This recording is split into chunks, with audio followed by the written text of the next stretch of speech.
We need to talk about race. Why are people protesting? Why are people angry? Slavery ended 150 years ago. The civil rights movement was 60 years ago. Racial discrimination is illegal now. Heck, we even had a black president.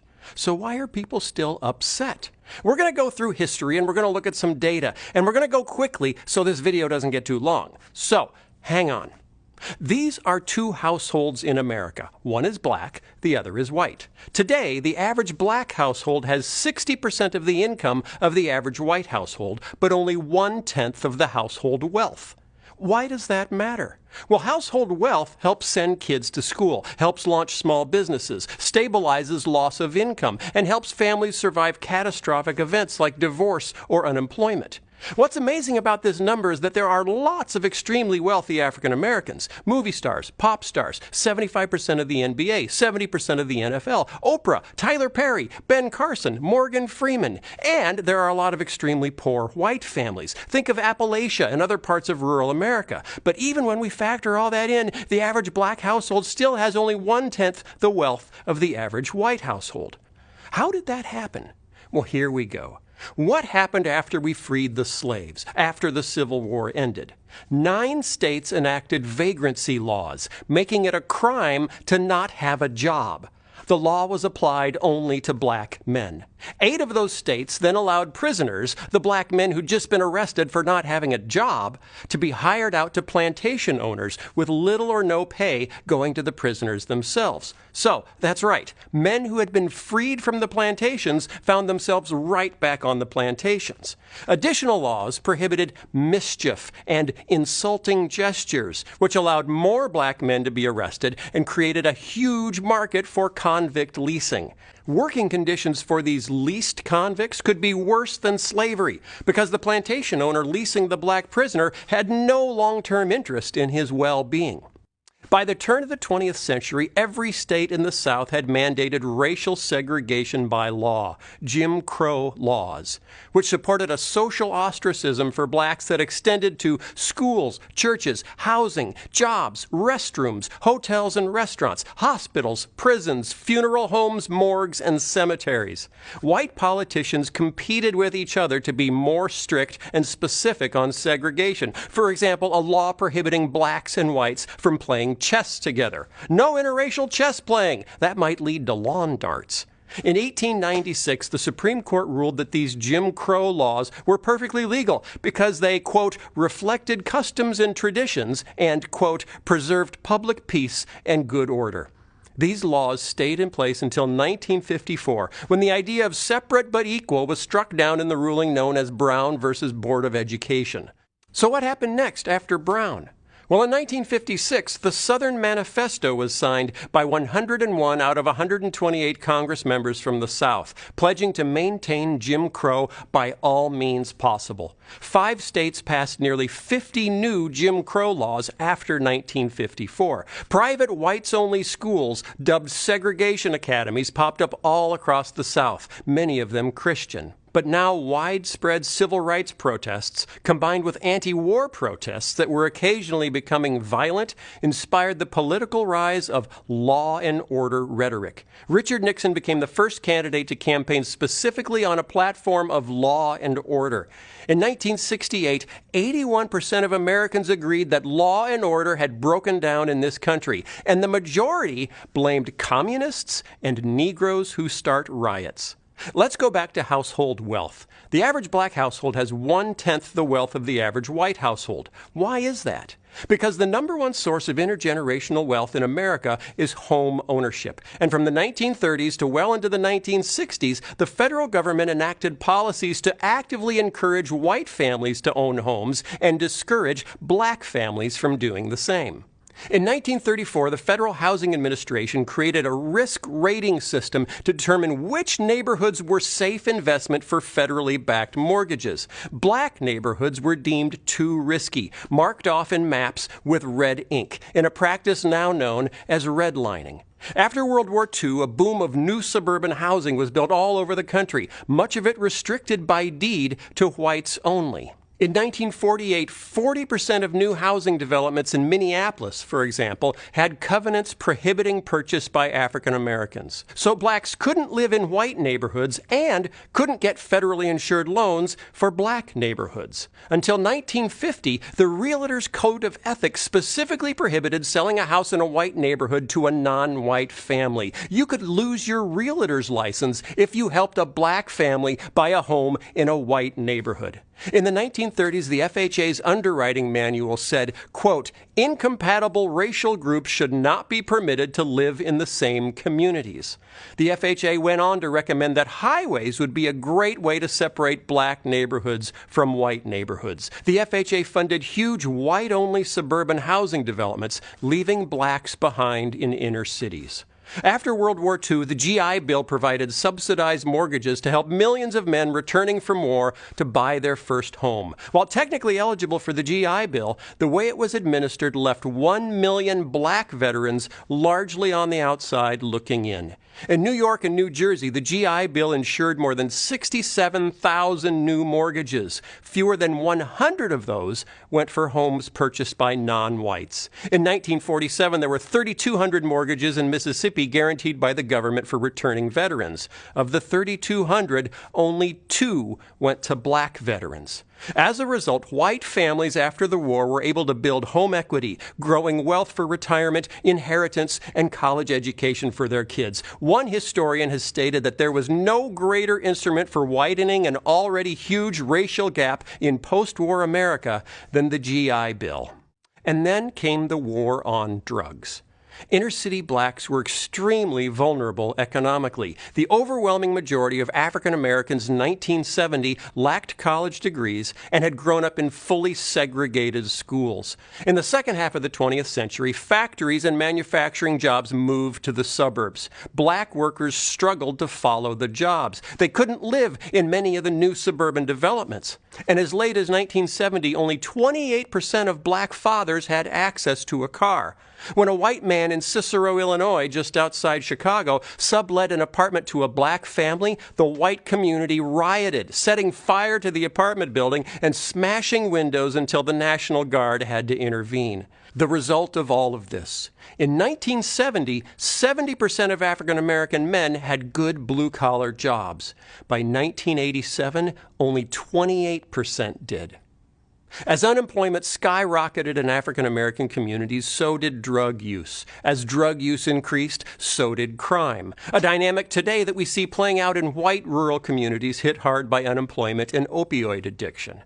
Throughout the 1970s, white America became increasingly concerned by images of black violence shown on TV and in magazines. Drugs were the problem. Drug dealers and drug users were the enemy. So we decided to treat the drug epidemic not as a health crisis, but as a crisis of criminality, and we militarized our response.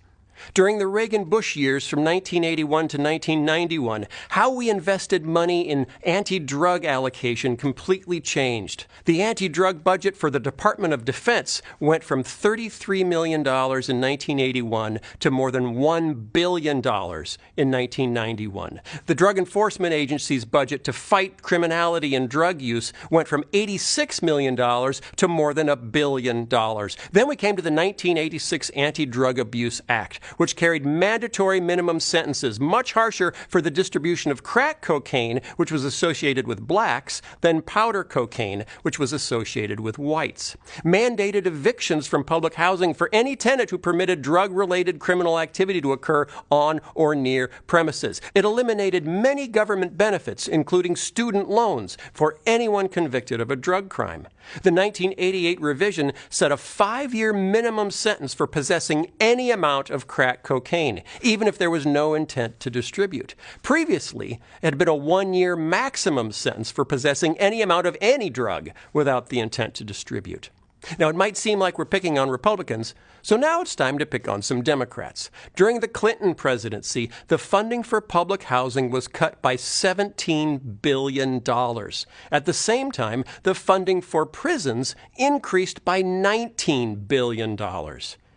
The The number of Americans imprisoned for drug crimes exploded. In 1980, there were 41,000 Americans imprisoned for drug crimes. Today, there are more than 500,000, more than the entire 1980 prison population.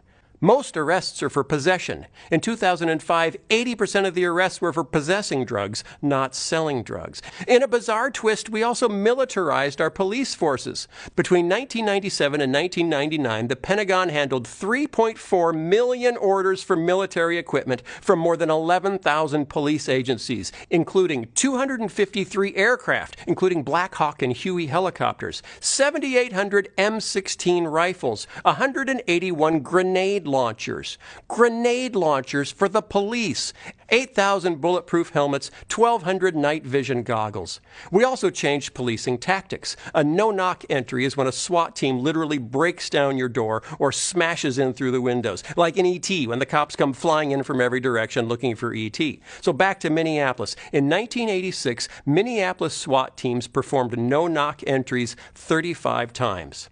10 years later, in 1996, they performed no-knock entries 700 times. That's 2 every day. There were financial incentives for arresting more drug users. Federal grants to local police departments were tied to the number of drug arrests. Research suggests the huge surge in arrests from increased drug enforcement was due more to budget incentives than to actual increases in drug use. So what was the result? An explosion of our prison population. In 25 years, the U.S. prison population went from 350,000 to over 2.3 million. The United States now has the highest rate of incarceration in the world. We imprison a higher percentage of our black population than South Africa ever did during apartheid. Data shows that the increased prison population was driven primarily by changes in sentencing policy. There was no visible connection between higher incarceration rates and higher violent crime rates. If you are a drug felon, you are barred from public housing. You are ineligible for food stamps. You're forced to check the box on employment applications marking yourself as a convicted felon. A criminal record has been shown to reduce the likelihood of getting a callback or job offer by as much as 50%. The negative impact of a criminal record for an African American job applicant is twice as large as for a white applicant. In 2006, 1 in 106 white men was behind bars. For black men, it was 1 in 14. For black men between the age of 20 and 35, the age where families are built, it's 1 in 9. Overall, African Americans and white Americans use drugs at roughly the same rate, but the imprisonment rate of African Americans for drug charges is almost 6 times that of whites. It may be true that there isn't explicit racism in our legal system anymore, but it doesn't mean justice is blind. A law in Georgia permitted prosecutors to seek life imprisonment for a second drug offense. Over the period of the study, this law was used against 1% of white second-time offenders and 16% of black second-time offenders. As a result, 98% of prisoners serving life sentences under this law were black. Study: African American youth in the U.S. make up 16% of all youth, but 28% of all juvenile arrests, 35% of youth sent to adult court instead of juvenile court, and 58% of youth admitted to adult state prison. Study: blacks on the New Jersey Turnpike make up 15% of all drivers, but 42% of all stops by police and 73% of all arrests. Among all drivers stopped, white drivers were 2 times more likely than black drivers to be carrying drugs. Study: Volusia County, Florida. 5% of drivers were black or Latino, but 80% of drivers stopped were black or Latino. Study: Oakland, California. Black drivers are twice as likely as white drivers to be stopped and 3 times more likely to be searched. In Minneapolis, Philando Castile had been pulled over 49 times in 13 years, mostly for minor infractions.